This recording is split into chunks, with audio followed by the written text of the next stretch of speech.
जय हिंद मित्रों। गाजियाबाद एक इंडस्ट्रियल सिटी है, ये सब जानते हैं।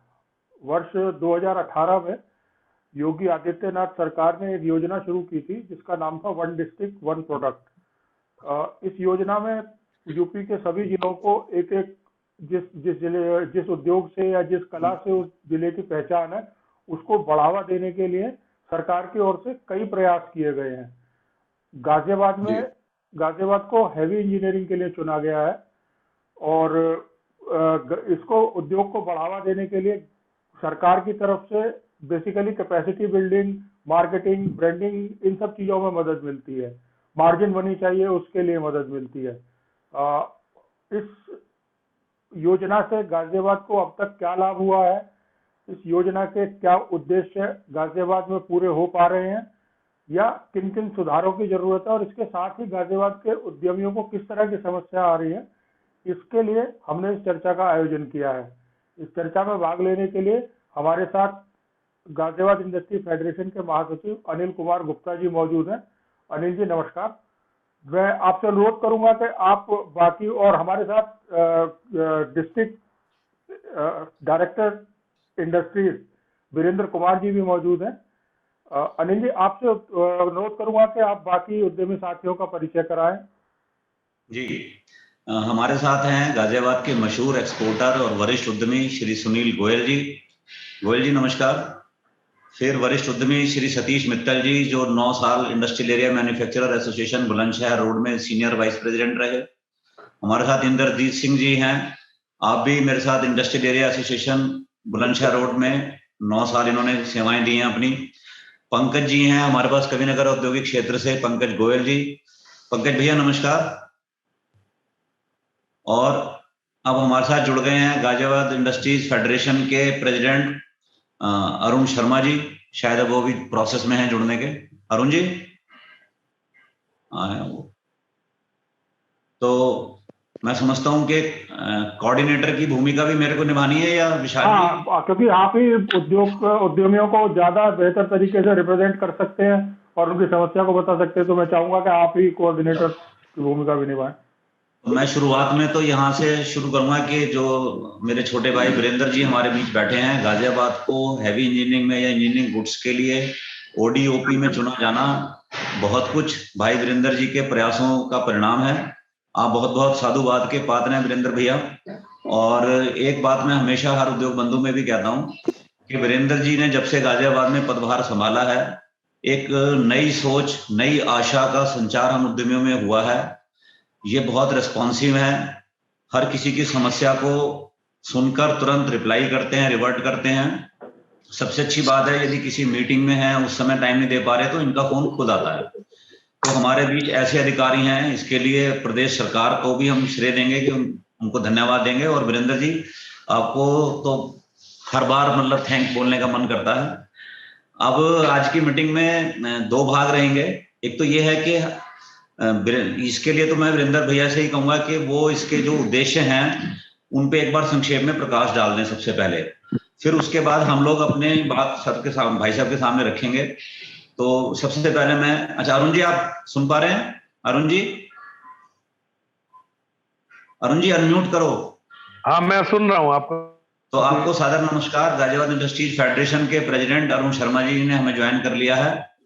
अरुण जी मैं कोऑर्डिनेटर की भूमिका में आज रहूंगा और भाई वीरेंद्र जी का मैंने भी इस्तकबाल किया, स्वागत किया और उनको मैंने निवेदन किया है। हाँ मैं सुन रहा हूँ, बहुत देर से आपको सुन रहा हूँ जी। अच्छा जी, मैं चुप हो जाता हूँ। तो पारस बाटला जी भी हमें ज्वाइन कर चुके हैं। तो मैंने निवेदन, कौन जी? पारस बाटला जी।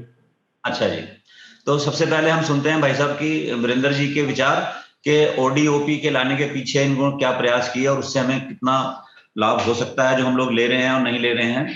भाई साहब अब आपको है माइक, आपके पास। पहले तो सभी को मेरा नमस्कार। और आवाज आ रही है? मैं जी बिल्कुल ठीक है, आ रही है जी, आ रही है। सभी को मेरा नमस्कार। और मैं सबसे पहले तो धन्यवाद दूंगा अनिल जी को, विशाल जी को, कि आप लोगों ने एक इतनी महत्वपूर्ण मीटिंग ये ऑर्गेनाइज की है। और बाकी सभी उद्यमी साथियों का भी मैं इस मीटिंग में हार्दिक स्वागत करता हूं।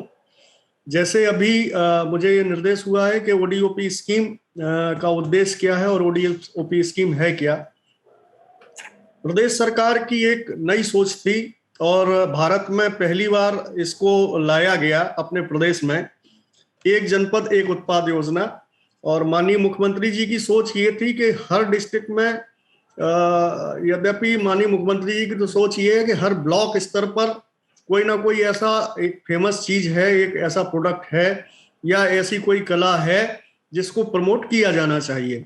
तो उसके हम लोग पहले ब्लॉक लेवल पर ना जाके ये तय हुआ कि इंडस्ट्री डिपार्टमेंट इसकी पहल करे और हम लोग हर डिस्ट्रिक्ट में एक प्रोडक्ट को आइडेंटिफाइड करें और जो भी वहाँ का प्रोमिनेंट प्रोडक्ट है, जो पुराना प्रोडक्ट है, जिसकी बहुत सारी इकाइयां हैं, जिसमें बहुत सारे लोग रोजगार से जुड़े हुए हैं, उस प्रोडक्ट को हम आइडेंटिफाइड करें। आइडेंटिफाइड करने के पहले एक सर्वे हुआ जिसमें कुछ प्राइवेट एजेंसीज भी हम लोगों ने ली। उन प्राइवेट एजेंसियों के माध्यम से आप लोगों से भी संपर्क हुआ, हम लोगों ने भी कोऑर्डिनेट किया और तब जाके हर डिस्ट्रिक्ट का इस तरह से एक प्रोडक्ट फाइनल हुआ जिसमें अपने गाजियाबाद में इंजीनियरिंग गुड्स आया। और अगर आप देखेंगे बाकी डिस्ट्रिक्ट से अगर आप कंपेयर करेंगे तो अपने डिस्ट्रिक्ट का प्रोडक्ट इतनी वाइड रेंज है कि उसमें इंजीनियरिंग गुड्स में कील से लेके हवाई जहाज के पार्ट्स तक सब कुछ आता है। अगर आप मशीनिंग भी करते हैं, आप फैब्रिकेशन भी करते हैं, कुछ भी करते हैं, तो सारा इंजीनियरिंग गुड्स के अंदर आता है। तो सबसे ज्यादा प्रोग्रेस की संभावनाएं गाजियाबाद में थी और आप लोगों के सहयोग से हमने उसमें किया भी। सबसे पहले सरकार इसमें एक जनपद एक उत्पाद योजना में हमारे कई कंपोनेंट हैं। सबसे पहले हम अपना लोन स्कीम हम लोगों ने लॉन्च की थी, ऋण योजना, जिसमें ऋण योजना में हम लोग किसी भी नई इकाई को और इस योजना में एक विशेष बात जो थी, जो इसके पहले किसी अन्य योजना में नहीं थी, कि हम पहले से अगर कोई कार्यरत इकाई है तो उसको एक्सपेंशन के लिए भी इस योजना के माध्यम से ऋण मुहैया कराते थे।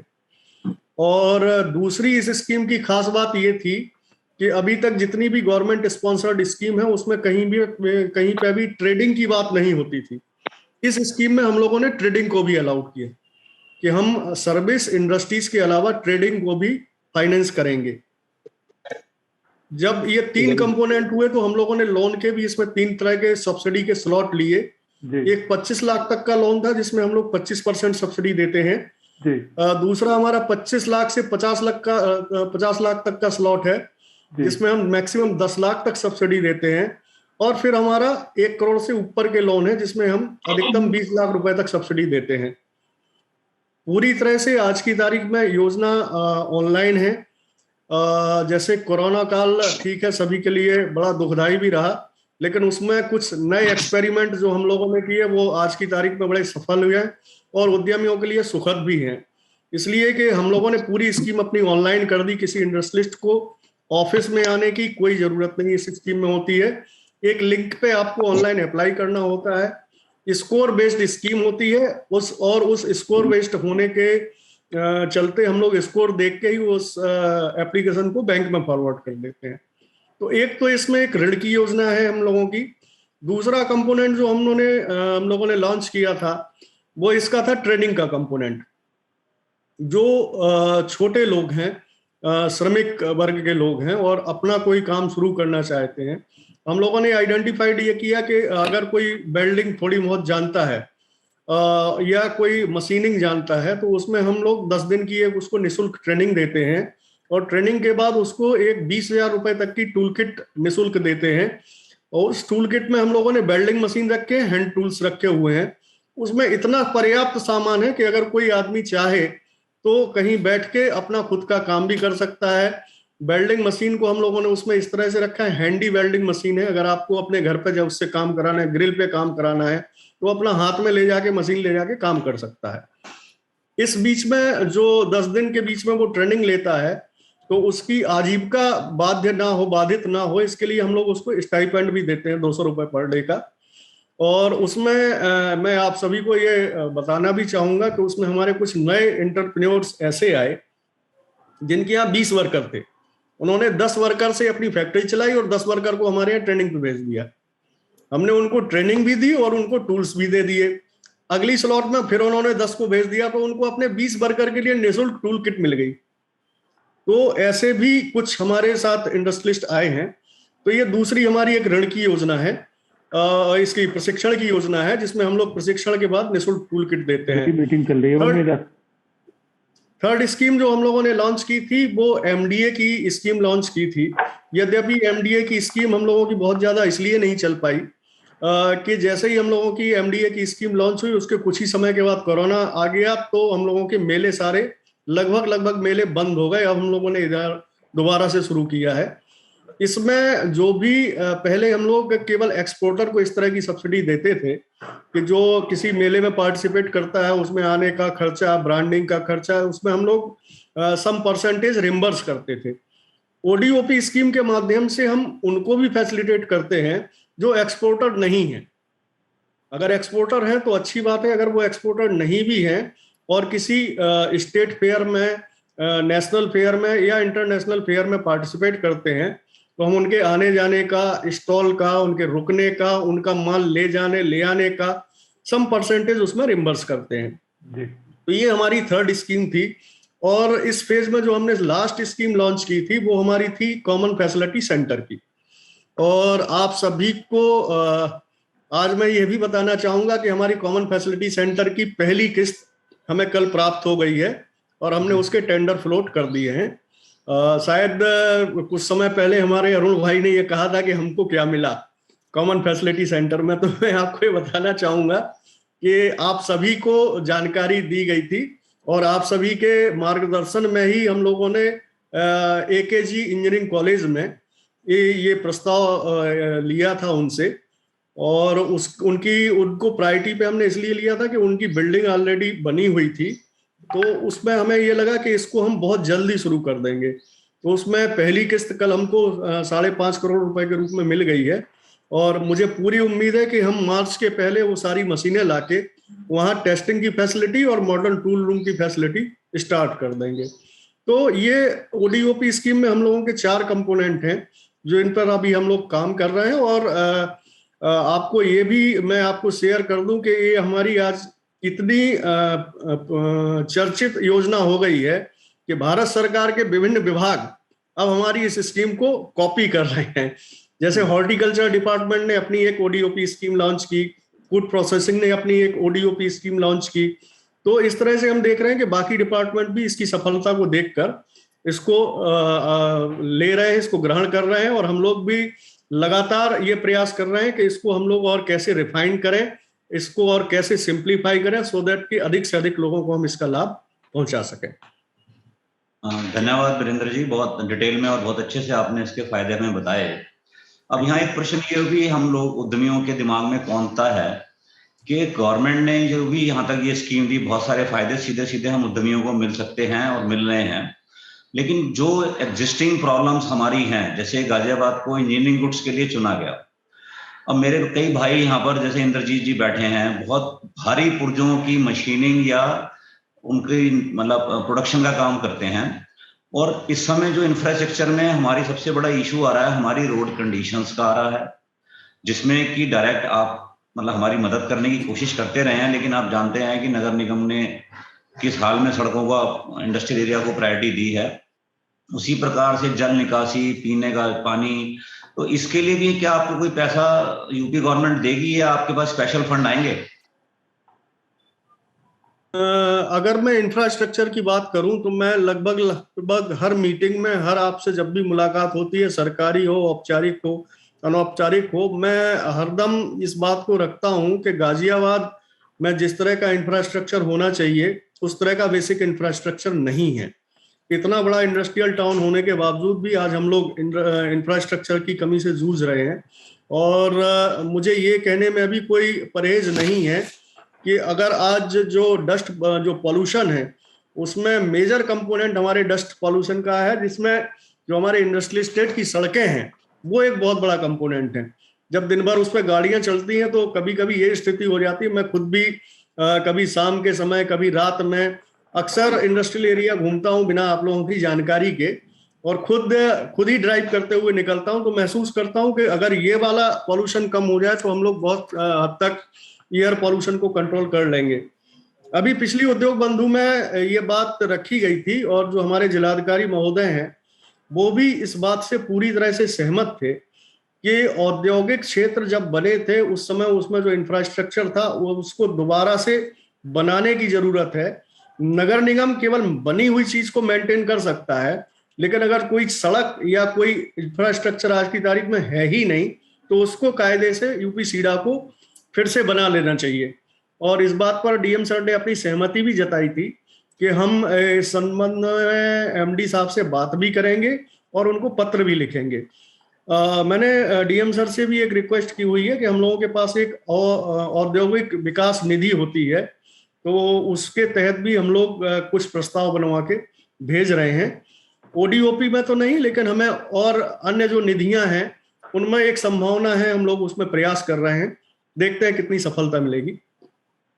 बहुत अच्छा लगा ये सुनकर, लेकिन इसमें आपने बहुत अच्छी एक बात हमारे मन की भी उठा दी, वो ये कि जो आज पोल्यूशन के नाम पर इंडस्ट्रीज के ऊपर बैन लगाए जा रहे हैं कि हमें 8 घंटे चलाना है या शनिवार इतवार को बंद रखना है, तो मैं इस संदर्भ में अपने कुछ भाइयों के उद्गार सुनना चाहूंगा कि उन्हें क्या तकलीफ हो रही है, यदि आप अनुमति दें तो। जी, तो पारस बाडला जी हमारे साथ हैं। पारस भैया, आपका इस बारे में क्या कहना है कि जो पोल्यूशन की वजह से हम इंडस्ट्रीज को क्या सफर करना पड़ रहा है, कि हमें क्या नुकसान हो रहा है और आप क्या चाहते हैं सरकार से? सभी बस्तर सदस्यों से को बहुत बहुत हार्दिक मेरा शुभकामनाएं कि वो सब लोग एक ही मंच पे एकत्रित हुए, और हमारे वीरेंद्र जी का और बहुत बहुत शुक्रिया कि उन्होंने इस मीटिंग को प्रिसाइड किया। सर, ब्रीफ के अंदर सिर्फ ये कहना चाहूंगा कि अब तक पिछले 4-5 सालों में जितना गौर किया है, you are the most competent authority, जो कि हमारे को समझ में आया है, जो कि दर्द समझते हैं उद्यमियों का।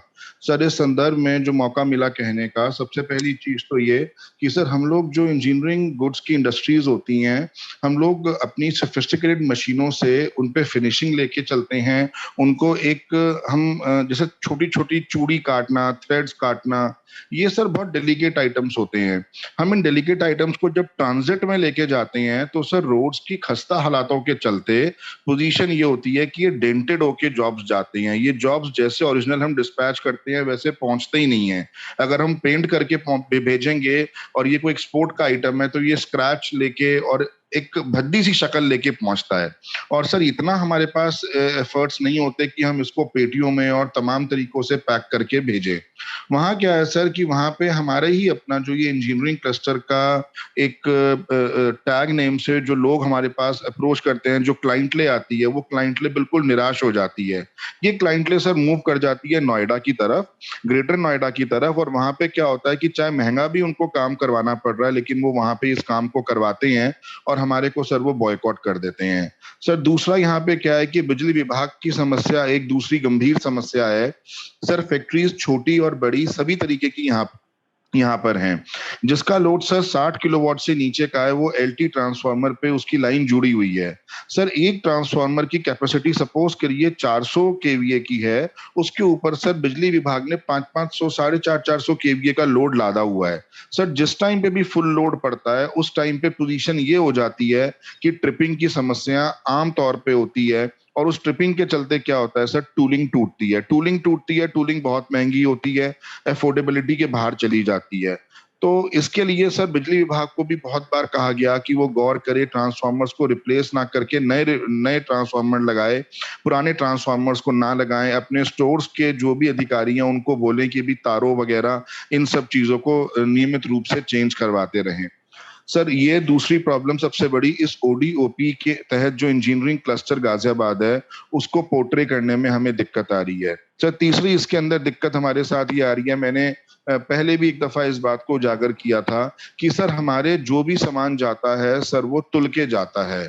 सर एक आई वॉश चल रहा है हमारे साथ बहुत बड़ा कि पर पीसेस का सामान अगर जाता है तो डिपार्टमेंट कहता है कि पर पीसेस केवल कमोडिटी जा सकती है अगर आप मैन्युफैक्चर कर रहे हैं, अगर आप इंजीनियरिंग कोई काम कर रहे हैं तो वो सामान तुल के जाएगा। सर तुलाई के लिए हम लोग बाधित हैं केवल धर्म कांटों पे, जिसके अंदर सर वजनों में भी फर्क आता है और उनकी ऑथेंटिसिटी को चेक करने के लिए हमारे पास कोई और विकल्प नहीं है, बल्कि हमारे पास यही है कि हम मापतोल विभाग के दफ्तर में जाएं। मापतोल विभाग का दफ्तर सर एक कंजस्टेड एरिया रमतेराम रोड पे स्थित है, जो कि केवल एक 50 गज के एरिया के अंदर है, जहां उनके पास पर्याप्त साधन भी नहीं है जो हमें वो मुहैया करा सकें। इस संदर्भ में भी कहा गया कि industrial area Bulandshahr road, south side GT road, Sahibabad, इन तमाम जगहों पे कहीं पर भी फैसिलिटेशन सेंटर एक एक अगर मापतोल विभाग का खुल जाए तो हमारे को उसमें आसानी होगी। कई दफा तो हमें लगता है कि सर हम जैसे अपनी खुद की चोरी खुद ही करवा रहे हैं। Excuse me. इसके बाद सर चौथा आखिरी पॉइंट है सर लेबर का। सर लेबर के रहने के लिए कोई व्यवस्था नहीं है यहाँ पे कि हम स्किल करते हैं सर, हम लोग तैयार करते हैं लेबर को, ट्रेन करते हैं, लेकिन प्रॉब्लम सर क्या खड़ी हो जाती है कि लेबर के रहने की व्यवस्था नहीं है, कोई लेबर के क्वार्टर्स वगैरह इसके अंदर नहीं है। तो सर इस पे अगर हल्का सा गौर किया जाए इन बिंदुओं पे, तो शायद हम लोग अपनी ये जो मतलब टैग है इसको मेंटेन कर पाए। झुग्गियों को हटाया नहीं जाता, वर्कर उसमें रहते हैं। ये बिल्कुल कहा जाता है प्रशासन और शासन की ओर से कि भी हम इसको हटा नहीं सकते, सरकार सबको आवास देने के उसमें है सर, लेकिन अगर वो आवास सुधर जाए, बहुमंजिला इमारत बन जाए, तो गंदगी भी खत्म होगी सर। और वहां पे सर एक गरीब मजदूर जो है, जो परदेश से कमाने आया है, उसको रहने के लिए सर पर्याप्त साधन मिलेंगे और वो मतलब सर लंबा हमारे साथ चलेगा। सबसे सर ये 4 मेन बिंदु हैं जो कि हमें तकलीफ दे रहे हैं, और इंफ्रास्ट्रक्चर अगर ये सुधार में आ जाए तो सर हम लोग कैरी ऑन कर सकते हैं इस टैग के साथ। बहुत बहुत शुक्रिया सर ये इतना लंबा समय सुनने के लिए। Thank you so much. धन्यवाद। मैं चारों बिंदुओं पर एक एक लाइन बोल दूं जी अगर अनुमति हो सर? You are welcome. देखिए जो इंफ्रास्ट्रक्चर वाली बात हुई है उस पर मैंने अभी आपको जैसे बताया ना कि हम लोग खुद भी उसके लिए प्रयास कर रहे हैं। अगर हमें औद्योगिक और स्थापना निधि से कुछ फंड्स मिल जाते हैं तो हम लोग उस पर फोकस कर रहे हैं। दूसरा जो आपने लेबर वाला उठाया बिंदु है, ये मैं खुद भी कई दिन से सोच रहा था कि फिरोजाबाद जैसे शहर में एक लेबर कॉलोनी बनी हुई है और उसमें हमारी फैक्ट्री के वर्कर ही रहते हैं। तो इसके पहले कभी इस पर बहुत ज्यादा गौर नहीं किया गया। गाजियाबाद में लाल क्वार्टर जो है वो ओरिजिनली लेबर कॉलोनी ही था। आपके ऑफिस के पीछे रेलवे लाइन के उस पार लेबर कॉलोनी ही था वो। तो इस बिंदु को अभी हम लेबर डिपार्टमेंट के साथ भी डिस्कस करेंगे और डीएम सर के साथ भी डिस्कस करेंगे और प्रयास ये करेंगे कि अगर नहीं है या उसको बढ़ाया जाना है तो उसके लिए जैसे अन्य आवास बनते हैं वैसे ही एक श्रमिक कॉलोनी भी विकसित की जाए। इसका प्रस्ताव हम डीएम सर से एक बार बात करके फिर इसको प्रोसीड करेंगे। तीसरा जो आपने कांटे बाट विभाग का कहा है तो मैं थोड़ा सा अपडेट कर दूं, उनका ऑफिस बेचारों खुद ही खाली होने वाला है और वो अप्रोच हम लोगों को भी कर रहे हैं, डीएम सर को भी कर रहे हैं कि उनको कहीं पर्याप्त जगह मिल जाए सो दैट वो अपना ऑफिस भी खोलें और कोई फैसिलिटेशन सेंटर भी खोल पाए। तो वो लगातार हमारे चौरसिया जी लगातार हमारे संपर्क में है उस मुद्दे पर। तो देखते हैं कुछ अगर उस पर अपडेट होता है तो मैं आपको जरूर अपडेट करूंगा। बस इतना ही। जो ये प्रदूषण के ऊपर बात उठी, इससे आज की तारीख में हम सबसे ज्यादा अग्रीव्ड है। मैं चाहूंगा कि हमारे बीच में एक्सपोर्टर और बड़े वरिष्ठ उद्यमी श्री सुनील गोयल जी हैं, उनका इस बारे में क्या कहना है और क्या तकलीफ आपको आ रही है इससे?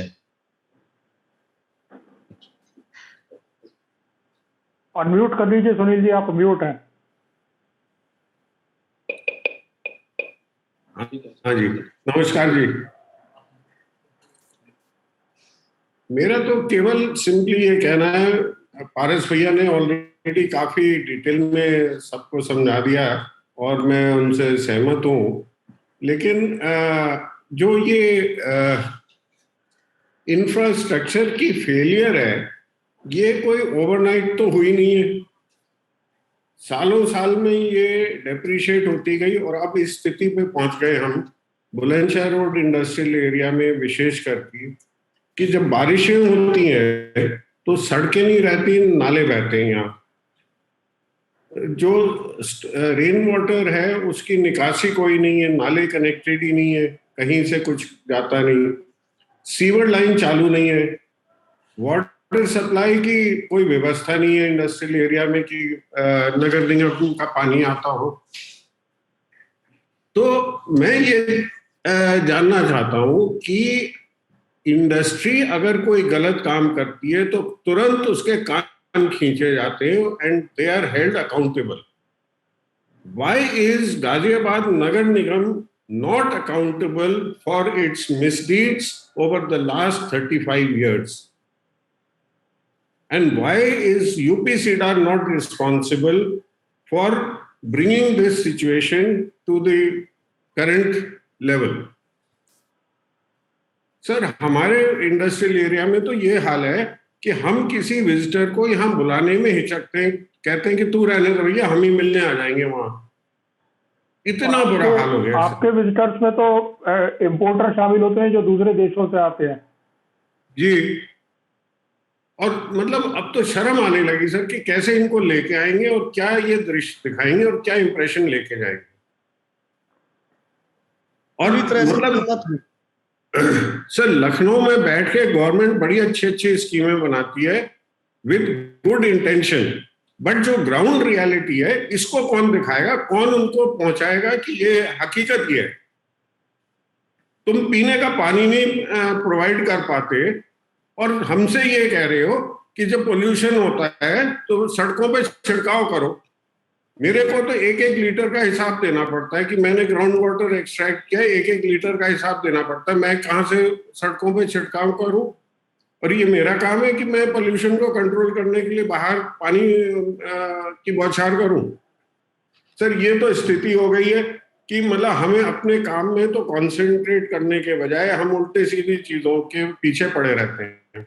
और जो इनडायरेक्ट लॉसेस हो रहे हैं सर, मतलब मैं अपनी कहानी बताऊं, अपनी हकीकत बताऊं कि मुझे 3 हफ्ते हो गए सर, मेरी खांसी नहीं ठीक हो रही. मैंने तरीके के इलाज करा लिए, खांसी नहीं खत्म हो रही. और ये खाली मेरे साथ नहीं है, मेरे कितने और संग साथी हैं, फैक्ट्री वर्कर्स हैं, सबके साथ ये अब पोल्यूशन से संबंधित प्रॉब्लम स्टार्ट हो गई सर. तो आपसे केवल इतनी प्रार्थना है सर कि हमारी आवाज ऊपर लखनऊ तक पहुंचा दीजिए कि कोई शख्स आके ग्राउंड रियलिटी तो देखे कि है क्या यहाँ पे. जी, जब तक बुनियादी तौर पे आपकी बात से पूरी तरह से सहमत हूं. और जो आपने कहा कि ये एक दिन की स्थिति नहीं है, ये बहुत लंबे समय से लगातार ये ऐसा हो रहा है, तब ये जाके आज हम इस स्थिति पे आए. मैं इस बात से पूरी तरह सहमत हूं. लेकिन और ये भी मैं आपको आश्वस्त करता हूं कि जो आपने बातें रखी हैं इसको हम पहले भी डिफरेंट फोरम पर रख चुके हैं. और अगेन जैसे आपने कहा, हम एक संयुक्त रूप से फिर से चीफ सेक्रेटरी साहब को सीधे यहाँ से भेजते हैं और आईडीसी साहब को यहाँ से भेजते हैं, क्योंकि इंफ्रास्ट्रक्चर का जो बेसिक है वो है तो यूपीसीडा का और नगर विकास का. लेकिन हम प्रयास ये करेंगे कि इसको चीफ सेक्रेटरी साहब के संज्ञान में लाते हुए और इंडस्ट्रियल डेवलपमेंट कमिश्नर साहब को भी इसमें भेज देंगे और इसको परस्यू भी करेंगे. केवल भेजेंगे भी नहीं, इसको हम परस्यू भी करेंगे. माफी चाहूंगा इसमें बीच में मैं थोड़ा रोक रहा हूँ, सॉरी. एक परसों आदेश आया है जिसमें इंडस्ट्रीज का टाइमिंग तय हुआ है कि इतने बजे से इतने बजे तक काम करेंगे और सैटरडे संडे को बंद रहेंगे.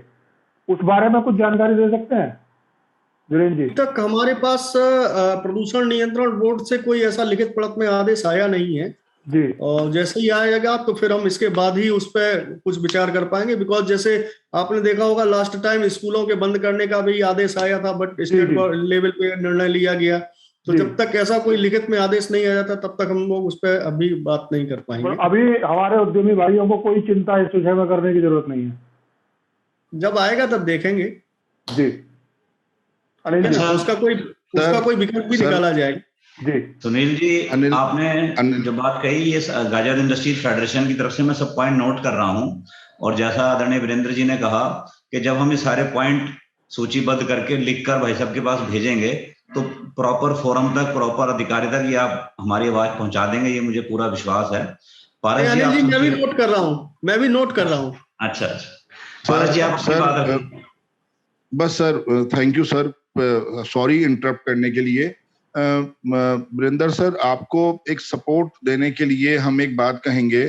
सर, हमारे यहाँ से एसोसिएशन का रिप्रेजेंटेशन जब तक अनिल गुप्ता जी ने किया, बहुत उत्तम तरीके से किया. हमारा कुछ दुर्भाग्य है सर कि अनिल गुप्ता जी हमारी निजी एसोसिएशन को रिप्रेजेंट नहीं कर पा रहे, बहरहाल सर उस समय हमारे दिमाग में भी ये बात नहीं आई सर। अब फिलहाल ये काम जिला उद्योग बंधु की बैठक में ही सर हम मतलब आप इसमें इंटरवीन करके थोड़ा नहीं काफी इसमें सक्सेस रेट पा सकते हैं सर। UPSIDA ने 1962 में जब इस औद्योगिक क्षेत्र का अलॉटमेंट किया या बसाया था, उस समय सर इसको नगर निगम को सौंपा 1970-72 में।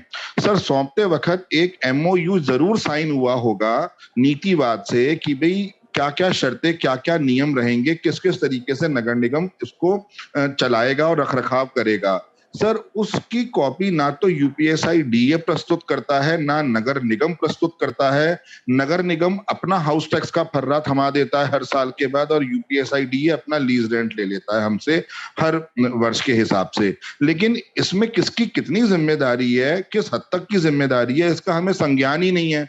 हम तो धूल में लठ बजाते रहते हैं सर, कभी नगर निगम के पीछे कभी उस साइड। भारत भैया मैं थोड़ा सा कट शॉर्ट करूं, मैंने सारा होमवर्क कर लिया है इसमें सर। उस समय MOU साइन ही नहीं हुआ था दुर्भाग्य से, लेकिन जो इंटेंशन है पारस जी की जानने की वो ये है कि कोई तो अंडरस्टैंडिंग बनी होगी कि ये सुविधाएं हमने विकसित करी हैं। तो उसके लिए मैं आपसे रिक्वेस्ट करूंगा सर कि हमने आदरणीय मयूर महेश्वरी जी को भी लेटर लिखा है, मैं उसकी प्रति आपको भेज देता हूं, आप उनसे एक हमारी मीटिंग रखवा दीजिए तो हम अपनी बात उसमें रख पाएंगे। इस हफ्ते वो अस्वस्थ हैं, जैसे ही अगले हफ्ते ऑफिस ज्वाइन करते हैं मैं करा दूंगा।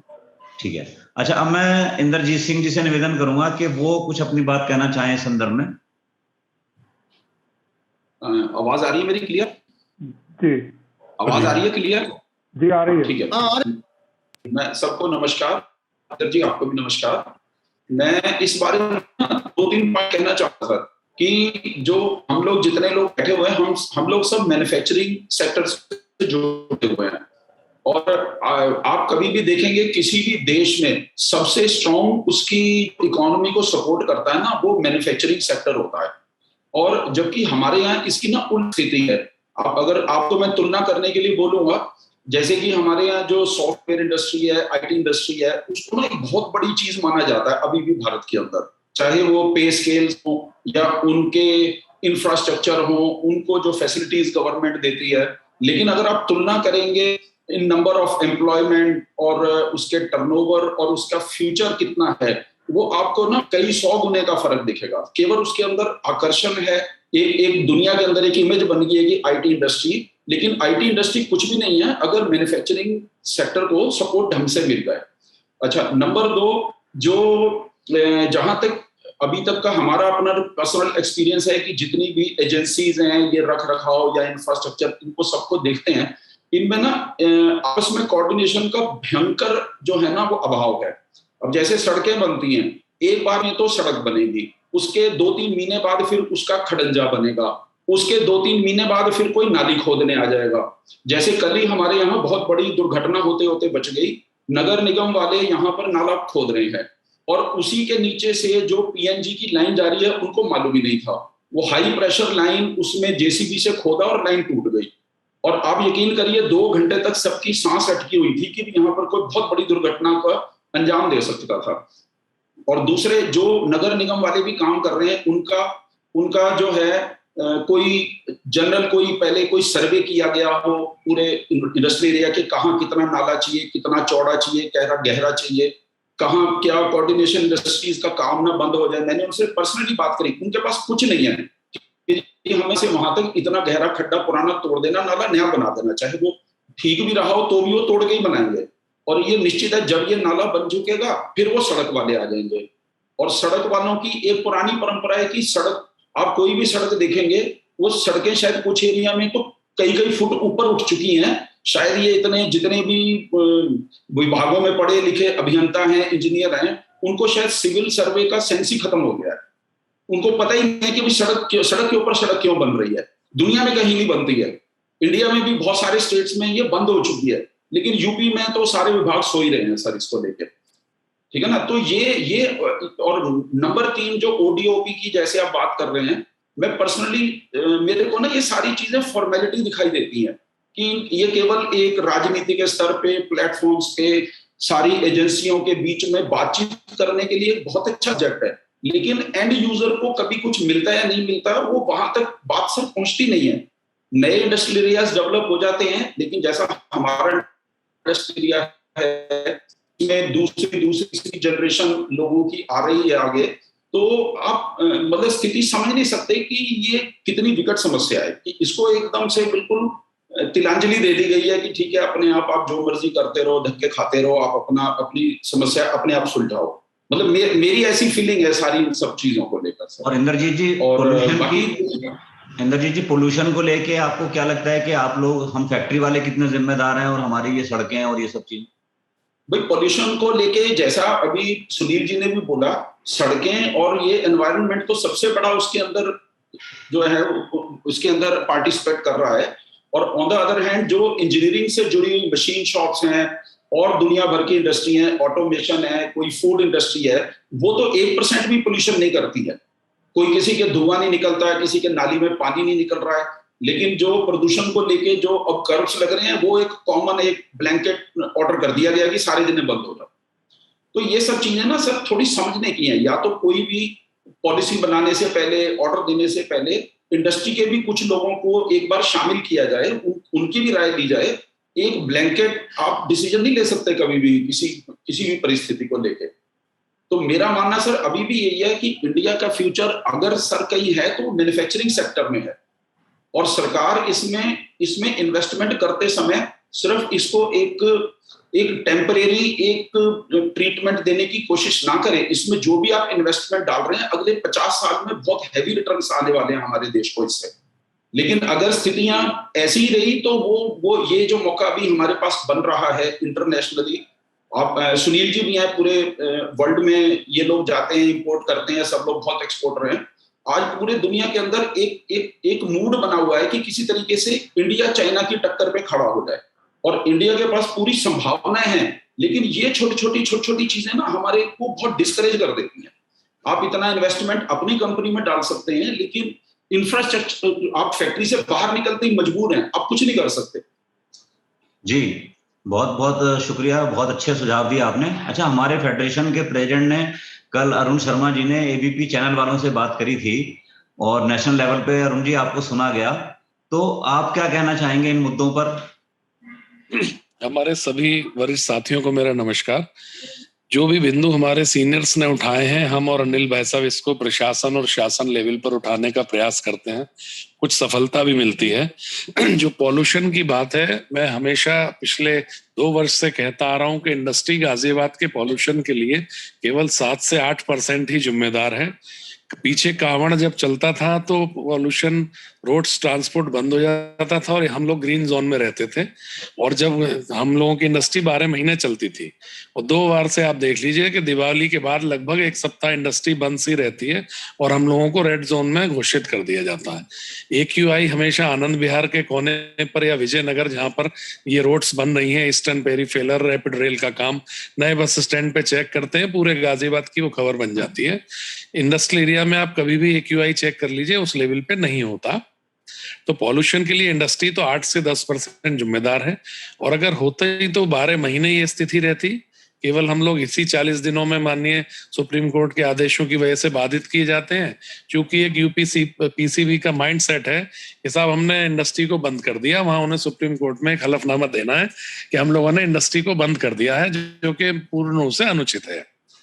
दूसरा, रोड्स की जो कोऑर्डिनेशन की बात है, आप देखिए अभी हाल फिलहाल में ये ALT वाली रोड पे जैन मंदिर तक पूरी रोड नई बना दी गई, जबकि वो कहीं भी रोड खराब नहीं थी। हमें बहुत दुख हुआ। GDA VC साहब पर्सनल फैमिली फ्रेंड भी हैं, करुणेश साहब, मैंने उनको भी फोन करके कहा, मैंने कहा सर इसे लोहा मंडी के बाद बना देते। सिविल लाइंस चौकी से सबसे ज्यादा हम लोग उसे टीवी और चैनलों में दिखा रहे हैं, आपका भी नाम खराब करते हैं। तो कोई कोऑर्डिनेशन नहीं है, केवल जहां भी एक JEE महोदय ने जिसने रिपोर्ट दी वो बन जाता है। तो ये दुखद है। एक प्लान होना चाहिए। सरकार का इतना पैसा खर्च हो रहा है और वहां लाभ नहीं मिल पा रहा, बनी हुई रोड्स को बना देते हैं, जो खराब है उसको नहीं बना पाते। तीसरा, मेरे ज्वाइंट कमिश्नर महोदय जो वैसे तो व्हाट्सएप पर ही हर समस्या का हल कर देते हैं, उनसे भी मेरा अनुरोध है कि सर जो उद्योग बंधु के बिंदु हैं उसको आप जरूर पालन कराइए। तमाम विभाग ऐसे हैं कि 3-3, 4-4 महीना उद्यमी वहां जाके बैगिंग ना करें, क्योंकि कई कई महीनों तक जब बिंदु लंबित रह जाते हैं तो एक अपमान सा महसूस होता है कि बार बार हम जाके कहते हैं कहाँ है कि साहब वहीं उसी स्थिति में है। बाकी हम सब एक हैं, टीम वर्क के रूप में काम कर रहे हैं और इंडस्ट्री विभाग हमारा बहुत बधाई का पात्र है कि किसी भी प्रकार की कोई पेंडेंसी वहां नहीं रहती। हम लोग ना भी किसी काम के लिए कहें, हम तो हो सकता है वर्ष में एक आध बारी कहते हैं, उद्यमी कभी आके नहीं कहता कि मेरा उद्योग विभाग में कोई काम लंबित है। तो यूपीएसआईडीसी थोड़ा रख रखाव करे और अतिक्रमण ज्वाइंट कमिश्नर महोदय अगर चलवा दें जो इस मीटिंग में तय हुआ था तो काफी समस्या हल हो जाएगी। अतिक्रमण हटते ही काफी कुछ सॉल्व हो जाएगी प्रॉब्लम। जी, मैंने कोशिश की थी कि डीएम साहब भी मीटिंग में रहे, लेकिन उनकी व्यस्तता थी। आज सुबह ही पूरा मीटिंग का कार्यक्रम तय हुआ था, तो इसलिए वो उपलब्ध नहीं थे। अगली बार हमको अगली मीटिंग में कोशिश करेंगे कि वो भी हमारा मार्गदर्शन करें और हमारी समस्याओं पर थोड़ा गौर करें, क्योंकि कई डिपार्टमेंट ऐसे हैं जिनमें इंटर कोऑर्डिनेशन के लिए डीएम लेवल पे ही काम हो सकता है। अनिल जी, आपकी क्या राय इस बारे में? लकीली जो है डीएम भी इस समय इन दोनों लोगों की टीम, हमारे ज्वाइंट कमिश्नर साहब की और डीएम साहब की ट्यूनिंग बहुत अच्छी है। दोनों मतलब भाई साहब जो भी बात कहते हैं वीरेंद्र जी सर उसको बहुत सीरियसली लेते हैं। तो मैं तो बहुत ज्यादा आशान्वित हूँ और अरुण जी ने बिल्कुल ठीक ही कहा है कि समस्या आपके विभाग से नहीं है भाई साहब, बिल्कुल भी, पर आप हमारे गार्जियन हैं, हमारे मार्गदर्शक हैं। आप इस मीटिंग में आ गए, इसी से हमें इतना बल मिल गया कि हम सही बंदे के कान तक बात पहुंचा पा रहे हैं और वो सही जगह पहुंच जाएगी। इसी क्रम में मैं सतीश मित्तल मेरा जी, सर एक अनुरोध और है वीरेंद्र कुमार साहब से कि आप जिलाधिकारी महोदय से कमिंग वीक में मंडे ट्यूसडे में 4 सदस्यीय दल के साथ एक निजी मीटिंग कर लें। उद्योग बंधु में हम भी अलग पूरी बात नहीं कह पाते, भीड़ होती है। तो ये जो आज पॉइंट डिस्कस हुए हैं, हम 4 लोग जिलाधिकारी महोदय आपकी उपस्थिति में डिस्कस कर लेंगे। मैं तो ये तो करा ही दूंगा, बल्कि मैं तो ये भी सोच रहा था कि हो सकता है अगले महीने से हम लोग उद्योग बंधु बैठक में अगर ना भी बैठे, लेकिन इस तरह से अगर हम लोग 15 दिन में एक बार भी बात कर लेंगे ना आपस में, तो बहुत सारे इशू उद्योग बंधु की बैठक के पहले ही हम लोग रिजॉल्व करा पाएंगे। बहुत अच्छा विचार है।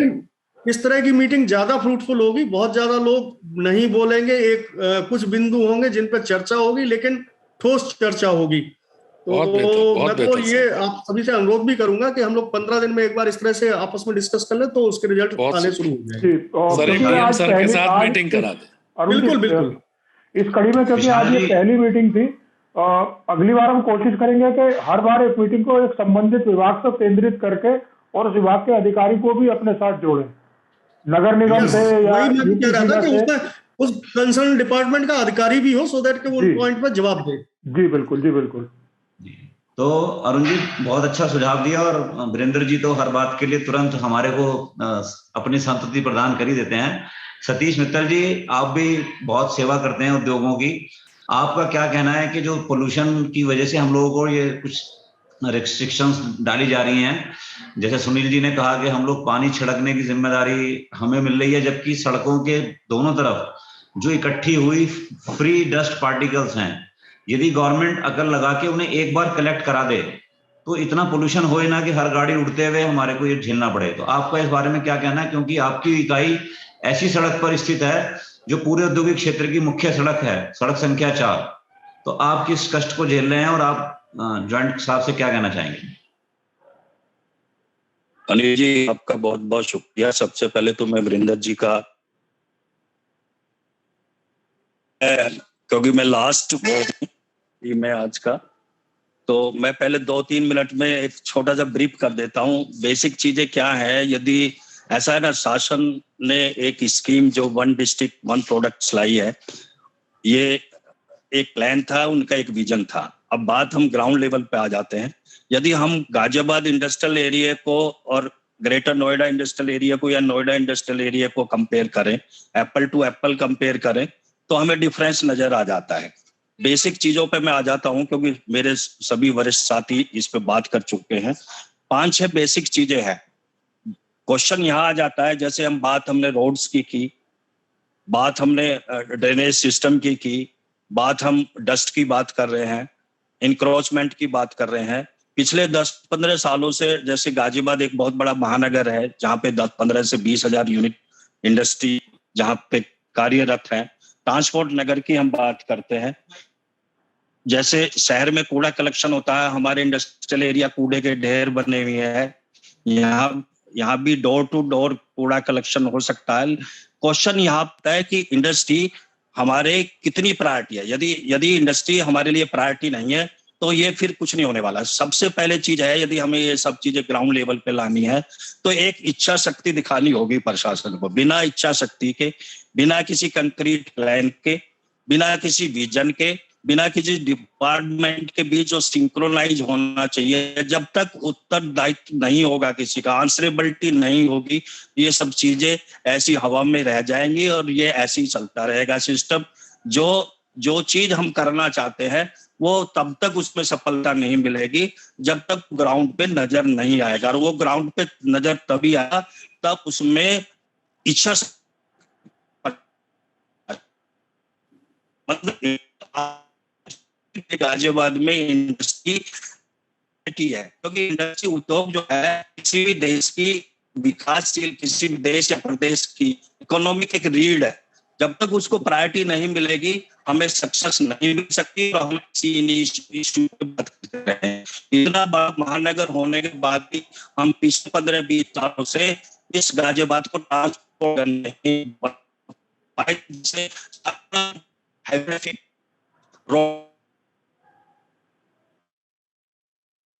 आवाज कट रही है।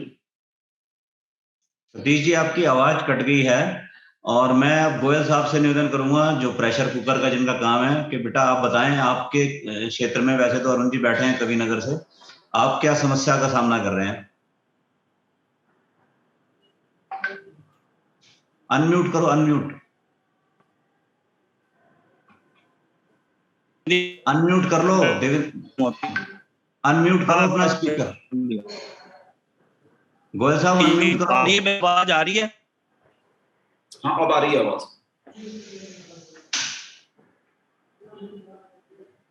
हेलो,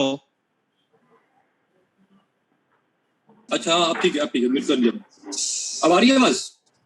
हाँ आ रही है। व्योम का फोन क्या आ रहा है मेरे पास, देखना जरा। हेलो अनिल जी, बोलो गोयल साहब। अब आ रही है आवाज? जी हाँ जी। यहाँ मौजूद डीआईसी के जीएम श्री वीरेंद्र महोदय जी को मेरा नमस्कार और सभी मौजूद उद्योग बंधुओं को मेरा नमस्कार।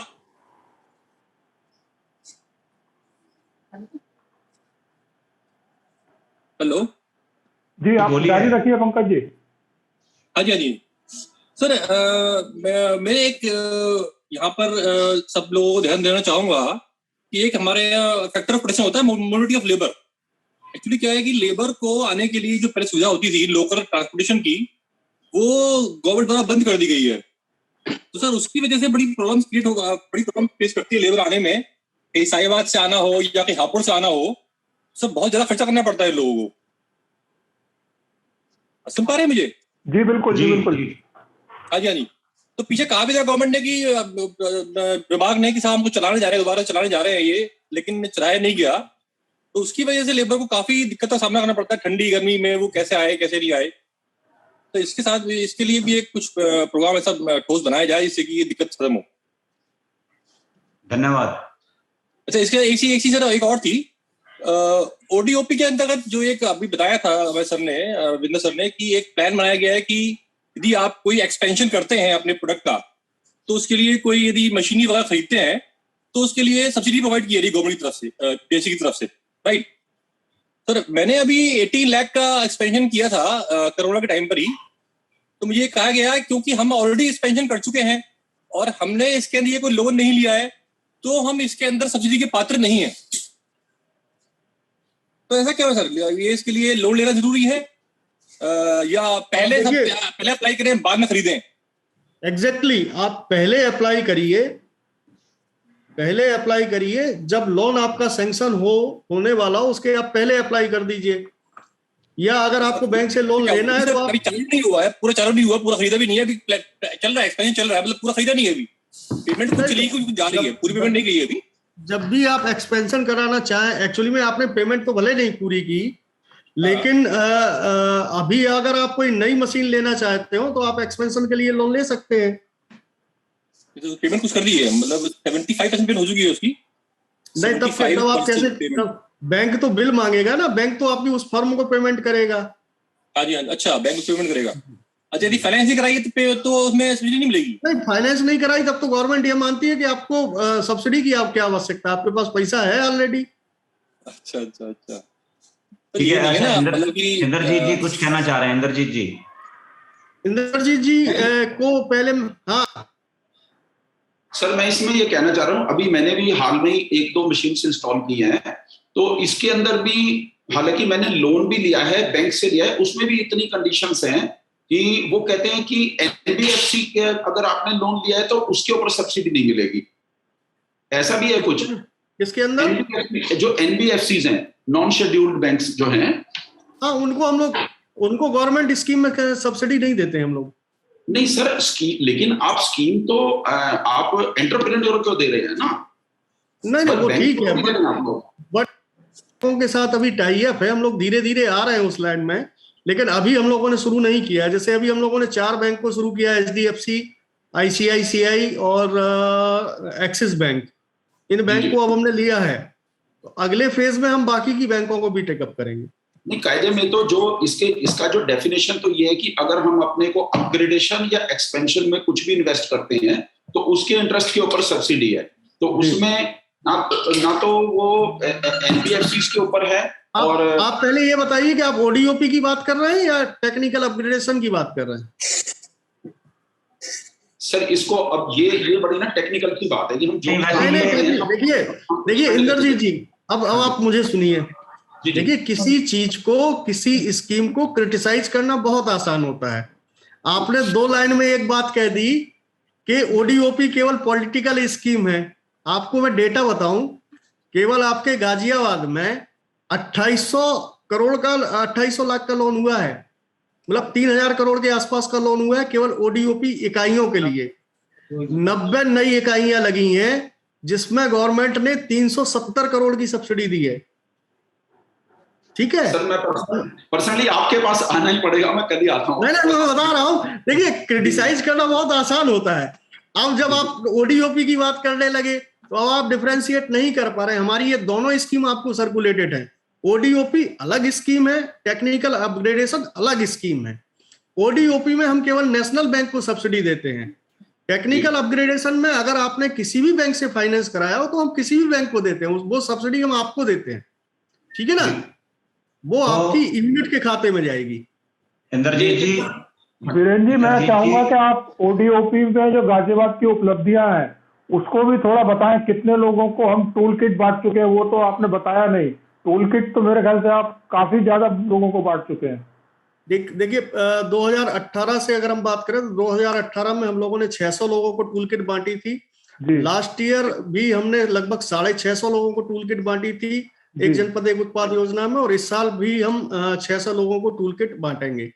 अभी हमारी टूल किट आई नहीं है, विद इन वीक हम लोगों के टूल किट मिल जाएंगी और वो हम लोग टूल किट बांटेंगे। तो उसको भी हम लोग ट्रैक करते हैं आप जी? सक्सेस रेट भी ट्रैक करते हैं आपके? इतने लोगों को दी थी, उनकी आज क्या स्थिति है? वो सक्सेसफुल है या अब देखिए, काम छोड़ चुके हैं? देखिए जो ट्रैक की पोजीशन है, देखिए ऐसे ट्रैक होते हैं। गवर्नमेंट अभी मोबाइल की स्कीम लेके आई है जी, ठीक है ना, मोबाइल और टैबलेट बांटे जाने हैं जी। हम उन बच्चों को मोबाइल और टैबलेट दे रहे हैं जो ओडीओपी की ट्रेनिंग ले चुके हैं जी। ठीक है। इस बीच में आपके माध्यम से थर्ड पार्टी के माध्यम से टाइम टू टाइम उनके इंस्पेक्शंस होते हैं जी। और जैसे इस साल तो आप लोगों ने, मतलब मीडिया ने बहुत जबरदस्त कवरेज किया है, चाहे ओडीओपी की फाइनेंस यूनिट हो या ट्रेनिंग वाले लाभार्थी हो, तो बहुत स्पष्ट रहता है कि भैया अगर टूल किट गायब हुई और आप काम करते हुए नहीं पाए गए तो इसकी वसूली आपसे की जाएगी। मेरा मकसद उन पर किसी की तरह का इल्जाम तोशी नहीं है। मेरा मतलब यह है कि जिन लोगों को हमने ट्रेन किया क्या वो अपनी रोजी रोटी कमा पा रहे हैं। हाँ, कि जैसे हम लोग देखिए फॉलो अप करते हैं, उसी में कुछ कैंडिडेट ऐसे भी मिल जाते हैं। अभी हमने इंटरव्यू के लिए एक लड़के को बुलाया था, एक मीडिया चैनल में इंटरव्यू उसका होना था, तो उसने खुद बताया कि सर मैंने टूल किट से 6 महीने काम किया और इसके बाद मुझे कहीं बहुत अच्छी जगह 15,000 रुपए का ऑफर मिल गया, तो फिलहाल मैं फैक्ट्री पे काम कर रहा हूँ, टूल किट मेरी घर पे रखी हुई है। ये भी होता है। अच्छा, कुछ जगह ऐसा होता है जैसे हमको गवर्नमेंट ऑफिस में कोई काम कराना हो तो हम प्रायोरिटी देते हैं कि ठीक है बेटा, अगर तुम हमारी ट्रेनिंग हो तो पहले हम तुम्हें अपने यहाँ रखेंगे। जी बिल्कुल। तो बीच बीच में उनकी ट्रैकिंग हम लोग करते रहते हैं और ये भी देखते रहते हैं कि अगर उसको किसी ऋण की आवश्यकता है तो मुद्रा योजना में अगर वो ऋण लेना चाहता है तो मुद्रा योजना में दिला देते हैं। मेरा सवाल का मकसद वही था कि उसको हमने ट्रेन तो कर दिया, पर क्या वो सक्सेसफुल हुआ या नहीं हुआ? नहीं, प्रॉपर उसका फॉलो अप करते हैं। अच्छा, जैसे हमारे यहाँ लास्ट ईयर जिसने ट्रेनिंग ली उस समय तक उद्यम सारथी ऐप हमारा नहीं लॉन्च हुआ था, तो लास्ट ईयर के सारे बच्चों से बात करके हमने इस साल उनको उद्यम सारथी ऐप डाउनलोड कराया। तो उसके बाद तो ट्रैक हो गया। हाँ, वो एक बार बातचीत होती रहती है बीच बीच में। तो ऐसा करते हैं कि इंद्रजीत जी और गोयल साहब, आप दोनों एक बार सर के साथ मीटिंग रखो, मैं भी चलूंगा, और जो जो आप अपग्रेडेशन के लिए या ओडीओपी में फायदा ले सकते हैं, पारस भैया भी चलेंगे। अच्छा पारस जी कुछ बोले, उससे पहले एक साथी जिनका नाम नहीं आ रहा, गैलेक्सी F62 लिखा आ रहा है, बहुत लंबे टाइम से हमारे साथ जुड़े हुए हैं, आप सुन रहे हैं सर, आप कुछ कहना चाहेंगे? हाँ जी वीरेंद्र जी, पहले आप बोल दो। अच्छा, मैंने ही अपने गैलेक्सी से जोड़ रखा है अपने लैपटॉप को। अच्छा ठीक है, तो पारस जी आप क्या कहना चाहेंगे? आज मैं कुछ कहना चाहूंगा बाटला जी के लिए। बाटला जी अगर स्कीम को क्रिटिसाइज करते तो मैं समझ जाता, मान जाता इनकी बात, बिकॉज इन्होंने ओडीओपी में अप्लाई किया था, बैंक में बहुत परेशान हुए थे और फाइनली नहीं हुआ था। अच्छा है ना सर एक तो ये बड़ी हैरानगी वाली बात है मेरे उसमें कि आपको आज तक वो 3 साल पहले का मैटर याद है। Sir I am fan of you. उसने तो सर मतलब दड़ा के भेजा, वो जो चीफ मैनेजर थे। सर खैर इस संदर्भ में सर मैंने 1-2 मीटिंग करी सर अपने साथियों से, मैं आपको एक फीडबैक देना चाहूंगा सर, ये आपके अपने कार्यालय के लिए भी काफी सही होगा। सर ये जब ओडीओपी का लोन सैंक्शन हो जाता है तो इसकी कवरेज जो होती है वो CGTMSE के अंडर में होती है। सर CGTMSE के अंडर में जब होती है तो CGTMSE जो फीस चार्ज करती है इस नॉन कोलेटरल लोन की, वो as per the NPA of bank के हिसाब से चार्ज करती है। सर इसका दायरा 1.5% से लेके 2.8% तक होता है।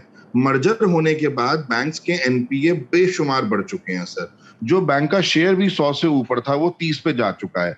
मसलन अगर सर आज मैंने 30 लाख का लोन ले भी लिया मान के चलिए, और ईयरली जब मैं उसकी फीस देने पे बैठूंगा तो सर वो GST मिला के लगभग 1.25 लाख की जाके मतलब वो फीस बनेगी। वो अपने आप में सर एक बहुत जबरदस्त मतलब वजन देता है। तो अगर सर इसको मतलब उससे हटा के कवरेज यूपी गवर्नमेंट या किसी और तरीके से दे दे तो शायद सर ओडीओपी के लिए बहुत सारे लोग और सामने भी आएंगे। इसके लिए मैं अलग से आपसे बात करूंगा, वो स्थिति मुझे पता है, और जो CGTMSE की पोजीशन है वो भी आपको बताऊंगा, लेकिन मंच पे नहीं बताऊंगा। ठीक है ठीक है। तो आज चूंकि 1 घंटे की लगभग 1 घंटा हो गया है, किसी साथी का कोई पॉइंट रह गया हो तो वहां उठाए। मेरे ख्याल से सब अप करते हैं इसको, क्योंकि रिकॉर्डिंग का भी टाइम एक लिमिट होती है। तो वीरेंद्र जी आपका बहुत बहुत धन्यवाद, आप इस मीटिंग में आए। अनिल जी आपका बहुत बहुत धन्यवाद, आपने ये कोऑर्डिनेट किया। और आप सभी से मैं अनुरोध करूंगा कि हम गाजियाबाद के इसी तरह से उद्यमियों के, व्यापारियों के मुद्दे उठाते रहेंगे आपके सामने। आप अधिकारियों को मीटिंग में बुलाकर जितना संभव हो सकता है समाधान कराएं। अगली बार से मेरी कोशिश होगी कि किसी एक पर्टिकुलर विभाग से संबंधित इस तरह की मीटिंग हो और विभाग के अधिकारी भी हो, जिससे हम कुछ सोल्यूशन हाथ के हाथ भी कर पाएंगे, तो इसकी उपयोगिता मीटिंग की ज्यादा बढ़ेगी। आप सभी लोगों ने भाग लिया, आपका बहुत बहुत धन्यवाद। जय हिंद।